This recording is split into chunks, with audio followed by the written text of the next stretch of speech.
AP విభజన చట్టం అమలు విషయంలో కేంద్ర అలసత్వానికి అంతే లేదా అన్నట్లు తయారైంది. ప్రత్యేక హోదానే కాదు, ప్రజా ప్రతినిధులు ఆశగా ఎదురుచూస్తున్న అసెంబ్లీ నియోజకవర్గాల పెంపు సైతం అమలుకు నోచుకోని పరిస్థితి తలెత్తింది. ఏపీలో 50, తెలంగాణలో 34 అసెంబ్లీ నియోజకవర్గాల్ని ఎప్పుడెప్పుడు పెంచుతారా అని ఎదురుచూస్తున్న నేతలకు, పార్టీలకు కేంద్రం నిరాశ మిగిల్చింది. 2026 వరకు ఎలాంటి ఆశలు పెట్టుకోవద్దంటుంది. 2019లో కాదు కదా, 2024 ఎన్నికల్లోనూ ఇప్పుడున్న నియోజకవర్గాలతోనే సర్దుకోవాలంటూ తేల్చేసింది.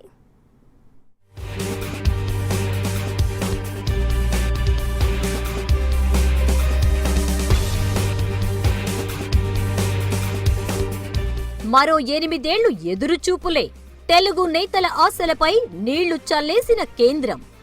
చట్టం ఏం చెప్పినా మా నిర్ణయం మాదే అంటూ సంకేతాలు. 1971లో లోక్సభ, రాష్ట్రాల అసెంబ్లీలకు జనాభా ప్రాతిపదికన నియోజకవర్గాల సంఖ్యను నిర్ణయించిన చట్టం మళ్లీ వీటి సంఖ్య విషయంలో మార్పులు చేర్పులు 50 ఏళ్ల తర్వాతనేనని స్పష్టం చేస్తోంది.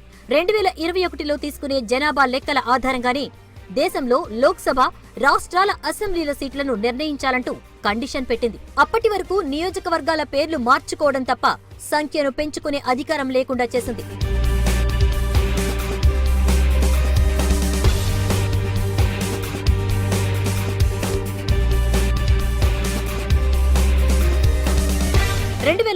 లో ఉమ్మడి ఆంధ్రప్రదేశ్ రాష్ట్రాన్ని విభజించిన యూపీఏ సర్కార్ తీవ్ర అసంతృప్తిలో ఉన్న తెలుగు నేతల్ని బుజ్జగించేందుకు విభజన అనంతరం ఏర్పడే ఏపీ, తెలంగాణ రాష్ట్రాల్లో అసెంబ్లీ సీట్ల సంఖ్యను జనాభా ఆధారంగా పెంచుకోవచ్చంటూ ప్రత్యేక వెసులుబాటు కల్పించింది.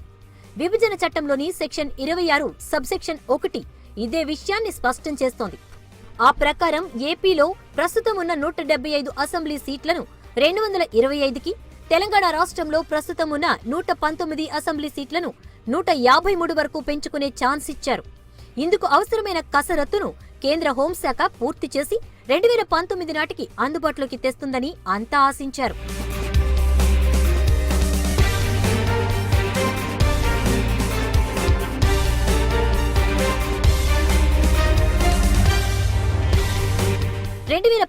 నుంచి 2018 ఆరంభం వరకు Telangana CM KCR, AP CM Chandrababu Naidu assembly సీట్ల పెంపే ప్రధాన అజెండాగా అనేకసార్లు ప్రధాని మోదీకి విజ్ఞప్తులు పంపారు.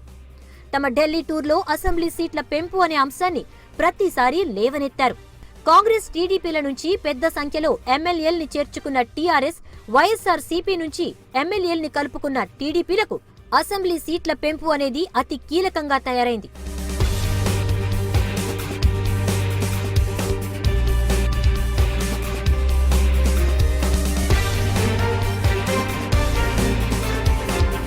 కేంద్ర ప్రభుత్వం మాత్రం ప్రతిసారి ఏపీ విభజన చట్టంలోని సెక్షన్ 26 సబ్సెక్షన్ 1ని సీరియస్ గా తీసుకోలేదు.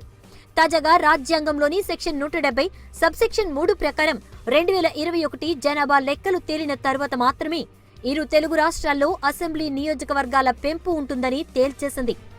అంటే 2019లోనే కాదు, మళ్లీ 5 ఏళ్ల తర్వాత ఎన్నికలు జరిగితే 2024లో కూడా ఇరు తెలుగు రాష్ట్రాల్లో అసెంబ్లీ నియోజకవర్గాల పెంపు ఉండదంటూ నేతలకు, రాజకీయ పార్టీలకు క్లారిటీ ఇచ్చేసింది.